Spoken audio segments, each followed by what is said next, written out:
Quando é que tu te converteste para Deus? Eu me converti no dia 24 de maio de Lembras 2018. a data? Sim. Converter é simples. Deus vai te ajudar nesse processo. Não é fácil, mas é simples e exige esforço.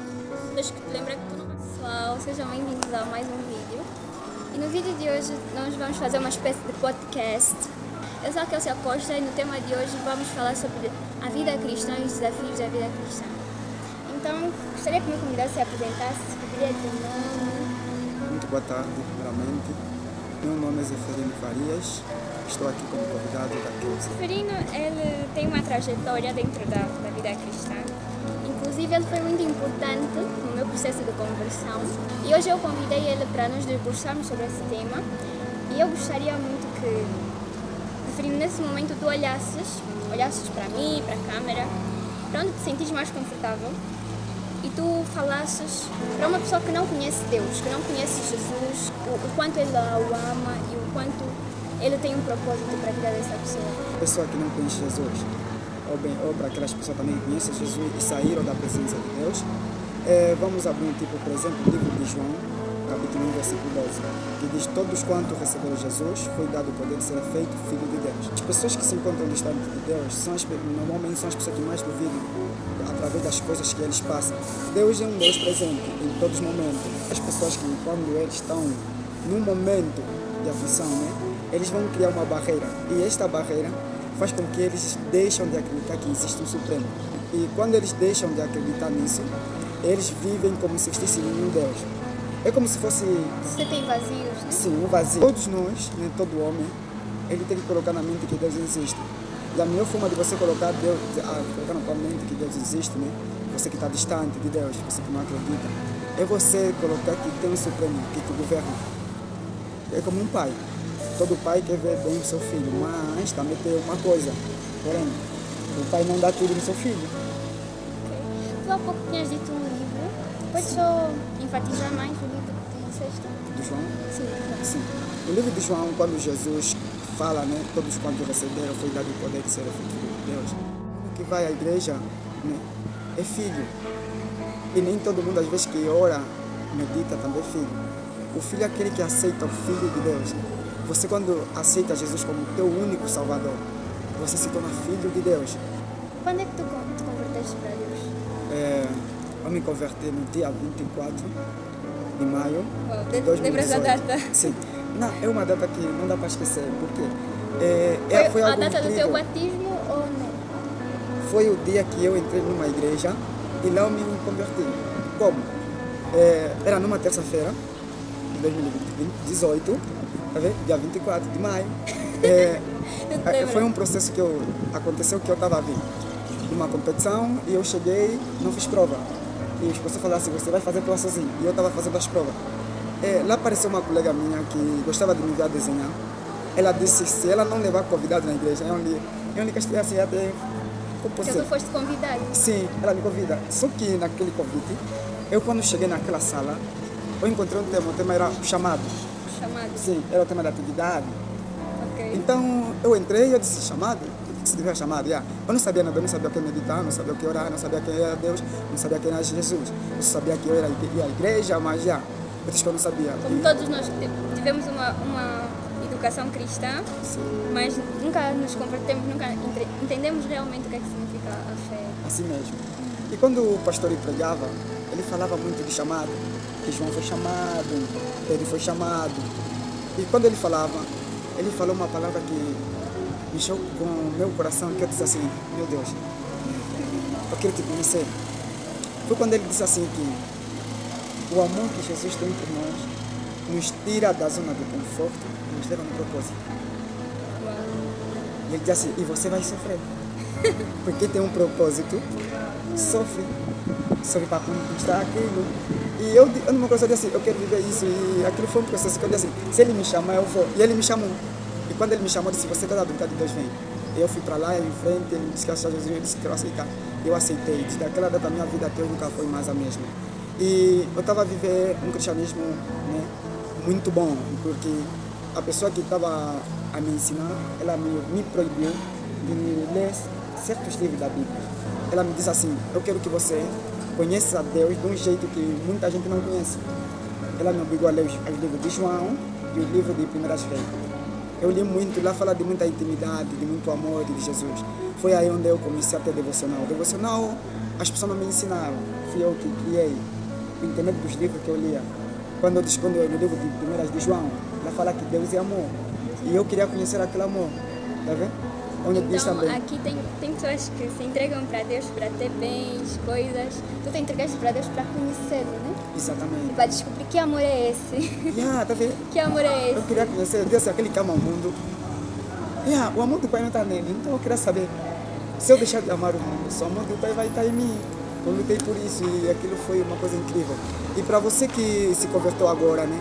O meu conselho é, olha, investe, tá vendo? Se dedica muito, muito, muito na tua vida cristã. Sabe, de momento você está vivendo o Gênesis, o primeiro amor. O desafio que um cristão vai enfrentar, ele vai enfrentar o monte e vai enfrentar o deserto e o vale. São os que mais os cristãos enfrentam e eles, a maior parte dos cristãos não consegue superar. E qual é o primeiro onde o cristão começa? Começa no vale. Começa no vale. Sim. O vale da decisão. Exatamente. Por que no vale? Quando você se converte, tudo é fácil. Deus pega você e te leva no vale, onde você pode declarar qualquer coisa, tudo vai acontecer. Onde você vai ver que os ossos, as pessoas que estavam mortas estão a ressuscitar. É uma coisa, uma maravilha. E você fala que Deus é Deus no melhor dia da tua vida. É o vale. Porque no vale o profeta, Deus mandou o profeta profetizar. E no vale você profetiza, todas as coisas acontecem. Todas as coisas. Acontece. É uma sensação que só você sente que você é o único, que você sente uma energia que não tem explicação, que as pessoas vão dizer que você está sendo muito fanático, mas na verdade, aquele que você está vivendo o primeiro amor, e quando você está vivendo o primeiro amor, você está dentro do vale. Porque lá você vai profetizar, lá você vai declarar, orar é fácil, meditar é fácil, amar as pessoas é fácil, pessoas que te fizeram mal. Ser sustentado por Deus é fácil. Tudo. E Você aí, até pensar, será que eu sou boa pessoa? Não, é Deus. Deus está tão presente na tua vida que tu começas a fazer o bem com tanta naturalidade que simplesmente as coisas fluem. assim mesmo. E chega até um momento que Deus já vai te perguntar o que você quer que eu faça. Todas as bênçãos acontecem. Você vai falar, Deus, além de você pedir até uma coisa grande, você pede uma coisa pequena. Porque é o amor que você tem naquele momento. Aquele momento é uma coisa muito... É um fogo ardente. É o altar que está aceso na tua vida. Está aceso todos os dias, todas as manhãs, todas as tardes, todas as noites. Você vem pôr lenha, você renova o altar. Aquele lá no vale é muito, muito, muito bom. E todo cristão que nesse momento está no vale, eu tenho que dizer uma coisa, investe. Aproveita ao máximo. Porque o vale é o primeiro passo da vida de um cristão. É o primeiro passo. Porque se você está aí, você vai ouvir Deus, tudo na vida vai fluir. Segundo passo é o deserto. Segundo lugar. Sim. Porque o deserto, depois de você viver todas as coisas boas, maravilha, Deus pega você e te leva no deserto. É onde você ganha maturidade. Tá. É onde o bebezinho na fé começa a crescer. Aí você não toma mais leite, aí já não tem mais ninguém por perto para te ajudar. Aí os teus pastores, os teus mentores, os teus pais na fé não vão estar próximos para te ajudar. É um momento que você pensa que todo mundo te abandonou. As coisas, você olha, você vai as coisas tudo certo, mas tudo começa a dar errado. O teu esforço é alto, mas a tua recompensa é baixa. É a aprovação, né? É a aprovação. Elias, o profeta Elias vai para o deserto. Foi algo incrível, veja comigo. Jezabel manda matar todos os profetas do Senhor. Todos. Mas existia um homem que guardou alguns profetas. Mas mesmo...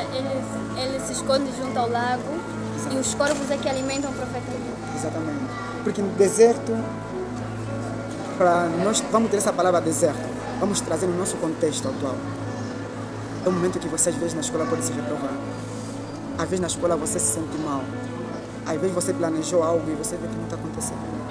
É aquele momento que parece que tudo está a dar errado. Exato. As pessoas não te amam mais do mesmo jeito que te amavam. As pessoas começam a te abandonar. Tá vendo? Você vê pessoas que andavam contigo, hoje já não andam. É aquele momento mais difícil, que você sente como se alguém tivesse tirado o chão, mas também é nesse momento que você mais se aproxima de Deus. É como se Deus quebrasse o teu orgulho Uma pessoa que está no deserto, lhe falta o chão. Mas o foco tem que ser de Deus. Você tem que dizer assim para ti mesmo: eu posso estar passando por tudo isso. Deus vai enviar os corvos para me alimentar. Ainda que Jezabel quiser me matar, ainda que eu tiver aqui morrendo de frio de noite, de dia tanto calor, não tiver água, eu não vou parar. Eu vou continuar porque Deus está comigo. Eu não desisti, vamos passar no grande deserto. Tá vendo? Olha, o terceiro passo, né, é o quê? É o monte do deserto. Vamos para o monte. No monte é onde você vai entender que você cresceu espiritualmente. Ok, no monte, então se fosse uma criança, ela é uma bebezinha na fé, está no vale. Sim. Ela está passando pelo processo de conhecimento. Um Exato. processo. Você vai estar no deserto. Exato. Então, quando você superar o deserto, você vai estar já um adulto.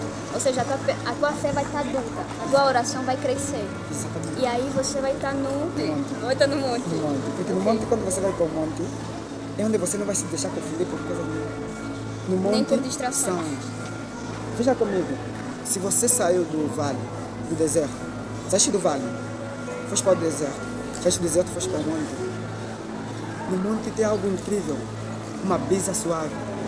Só aquele que permaneceu no deserto, na presença de Deus, no momento mais difícil da vida dele, ele vai entender o momento que Deus está a falar e o momento que Deus não está a falar. E é como permanecer, né? Permanecer e não descer. Continuar a ter fé. Nós estávamos a falar de constância, né? Constância. E foi um tema muito, muito interessante. E tu deste exemplo de uma fogueira, né? Deus vai acender a tua fogueira e tu tens que te comprometer em manter aquela fogueira acesa todos os dias. E eu gostaria que tu ali, né, desses os meus conselhos, porque chega a ser um momento mais difícil, mas também um momento que mais precisamos de ajuda. Sim. Quando a Bíblia diz que o fogo arderá sobre o altar continuamente, mas o sacerdote virá por lenha todos os dias. Essa parte aqui é que eu fiquei Isso toda quebrantada. é algo que nem todo mundo faz.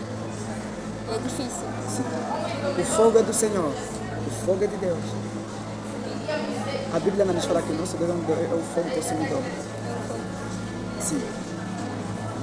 O que acontece? Quando você, a tua intimidade com Deus, né? O teu relacionamento com Deus, a tua vida cristã não está boa, você tem que ver o teu altar. Sim. Porque às vezes o altar tem fogo. Vou dar tipo exemplo, né? Eu já fiz sítios que acenderam uma fogueira. E quando eles acenderam a fogueira, colocamos lenha, né? Chega um momento que aquela lenha acaba. Sim. O fogo consome aquilo tudo. E sobre aquilo que nós chamamos de brasa. Quando tem aquelas brasas, não significa que tem chama. Nesse caso, diríamos que você está frio na tua vida. Exatamente. Está frio. Ou pior ainda, estás morno. Morno é quando você nem sequer sabe que estás frio. Achas que estás quente, mas estás frio. Vamos chegar aí. Ok. Porque as brasas mostram que tem fogo só. Mas não tem chama. Existe cristão que tem brasa, mas não tem chama. Tipo, o objetivo nem é brasa, é chama. Então chama, você está incendiando. Porque a brasa não traz iluminação à escuridão. A luz é muito fraca. Exatamente. Já chama, não ilumina. É luz. Como é que nós podemos permanecer na chama? Ou ter chama?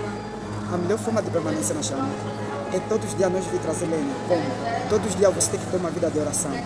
Ter uma vida de oração. Uma vida de santificação. Uma vida de meditação. Quando você ora, você traz lenha. Quando você medita, você traz lenha. Quando você cura, está mais com Deus, você sente saudade de Deus, você sente saudade do amor dele. Às vezes, eu chego a um momento que eu falo assim: pai, hoje não quero orar. Hoje eu quero dormir no teu colo. Tá vendo? É aquele devocional que nem saem palavras da tua boca, você só chora. Só choras, tá vendo? E você sabe que naqueles momentos o altar nunca vai ficar Apagado. apagado. E, Severino, para quem nunca começou uma vida de oração, qual é o conselho que tu dás? Começar a orar lá 1 minuto, 2 minutos, até que aquilo se transforme em 1 hora, 2 horas. Para quem nunca teve uma vida de oração, o meu conselho é: primeiro passo, primeira coisa, procura o sítio ideal para você orar. O lugar ideal para tu orar. Um lugar que tem poucas distrações, que o telefone não vai estar toda hora a chamar, como o mano Zeferina vai acontecer. Yeah. E outra coisa, diz que tem uma horas exatas para orar. E tens que Se saber. comprometeres com Deus num horário. Exatamente. Nesse horário eu vou esquecer tudo, é só eu e Deus. Exato. Apenas. E outra coisa, tens que saber o que você também vai orar. Tá bom. Agora, vejam comigo, a Bíblia fala que Daniel orava 3 vezes ao dia. As mesmas horas. Quando chegava aquela hora, Daniel estava orando. Por isso que aqueles homens, quando foram procurar Daniel, já sabiam a hora que Daniel orava. Já sabiam que era a hora às 12, né? É. A hora meia, que é a hora das 12. Que ele vai orar, então vamos lhe apanhar na hora que ele estiver orar. Porque nossos inimigos, às vezes, eles tentam nos destruir no momento que nós planejamos que vamos fazer algo. Aí vem as distrações. No contexto atual, esses inimigos que tentaram impedir Daniel de orar, no nosso contexto, são as distrações. Por exemplo, o Facebook, Exatamente. as sériezinhas, Novela. as novelas, Às vezes às vezes os problemas. Tu pensas, eu não vou orar, ainda vou trabalhar um pouco. Exatamente. Tipo, Billy Graham, ele no dos seus livros, ele disse o seguinte: cuidado com o tipo de música que você ouve, Cuidado com o tipo de música que você ouve, o tipo de filme que você assiste, o tipo de livro que você lê, os tipos de programas que você também assiste. por isso engloba coisas que não vão edificar Deus na tua vida, vão te deixar mais fraco ainda na vida. Exatamente. Por isso que tem pessoas, às vezes, que estão a orar, mas o pensamento está no outro sítio. Que quebrar isso aí. Exatamente. Ficar tipo uns 15 minutos a dizer, Deus quebra esse pensamento. Às vezes também são as coisas que nós fizemos antes de nós termos uma oração. Se eu tiver assistido um filme de luta, daqui a 1 hora eu vou ter uma oração, vou ter um devocional. Quando eu tiver um devocional, eu vou imaginar um filme de luta.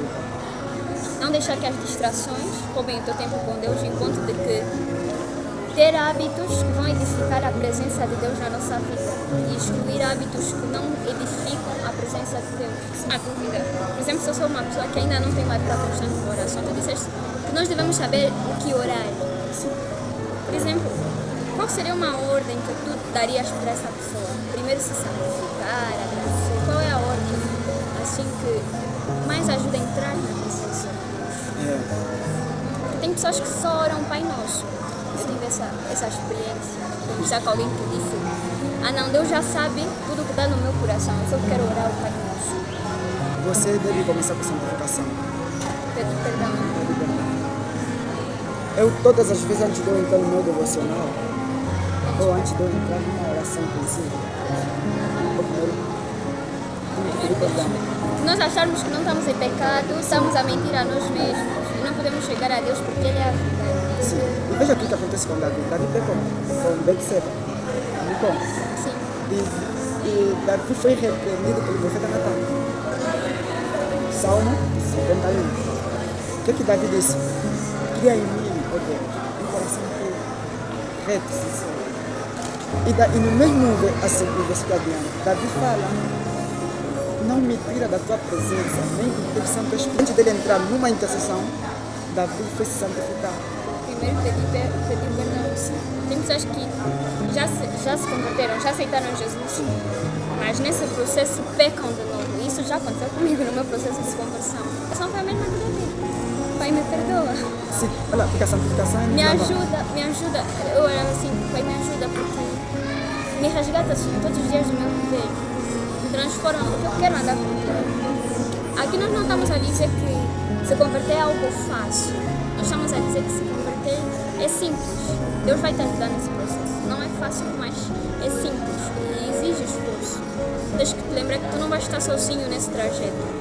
Deus vai estar te sustentar cada segundo, a cada momento. Você se converte, você vai ser uma estrela.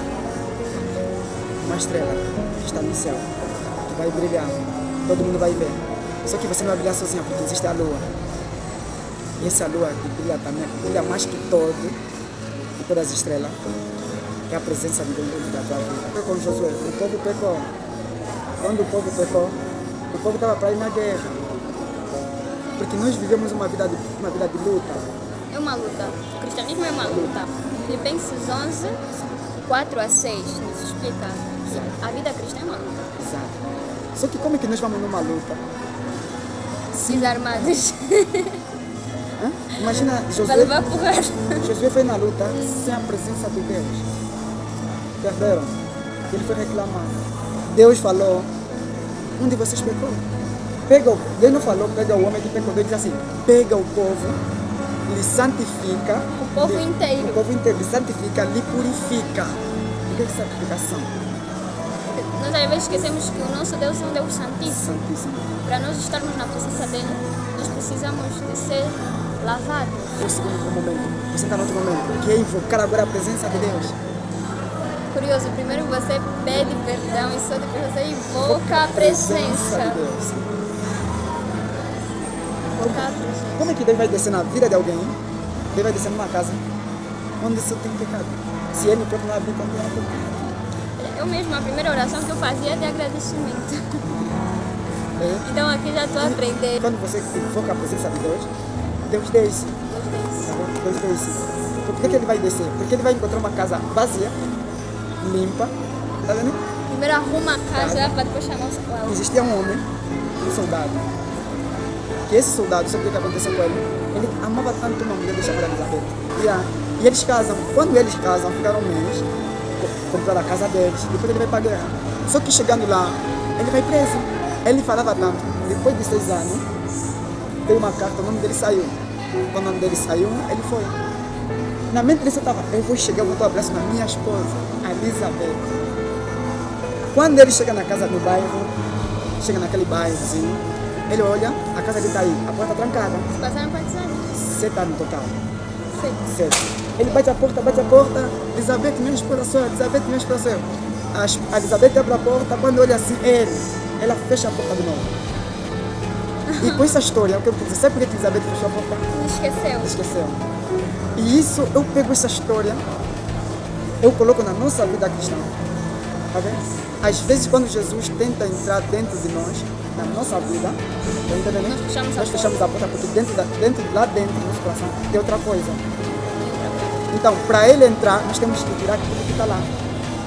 Temos que nos esvaziar. Exato. Às vezes o que está lá são traumas, medos. Jesus não nos quer metade. Deus não quer uma pessoa. Às vezes são romancinhos, Vida sentimental. a vida Tá sentimental. vendo? A social.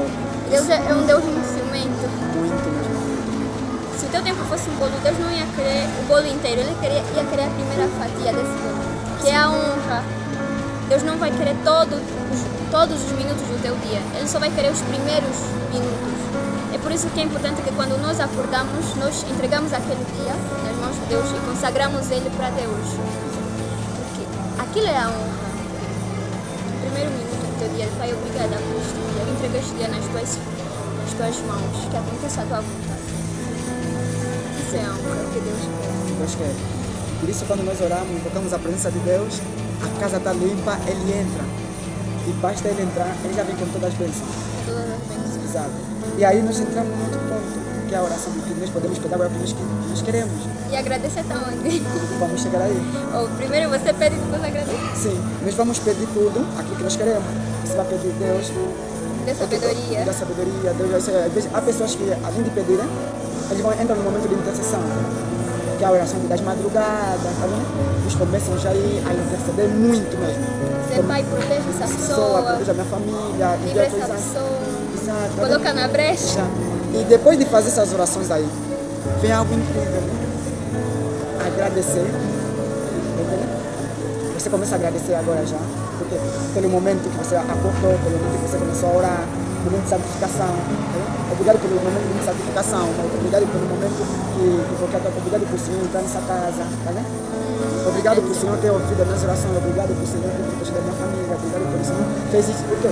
Porque você já orou por proteção, orou por você pediu isso, oraste, juntaste. Agora você agradecer. Porque Deus já fez. A oração de agradecimento é a última. Sim, eu faço sempre a última. Tá vendo? E depois de eu fazer a oração de agradecimento, né, de fazer essa oração, você pode louvar um pouco, tá vendo? Adorar.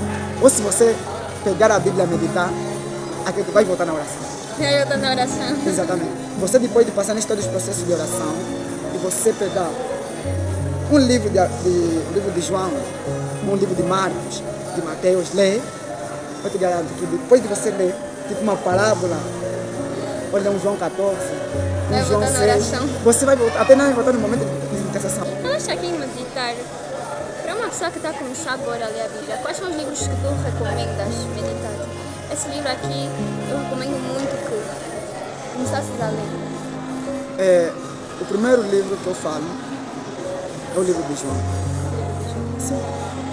João foi a Bíblia diz que João é o discípulo amado. Ele viu Jesus a morrer na cruz. Sim. Foi Jesus que disse assim para João: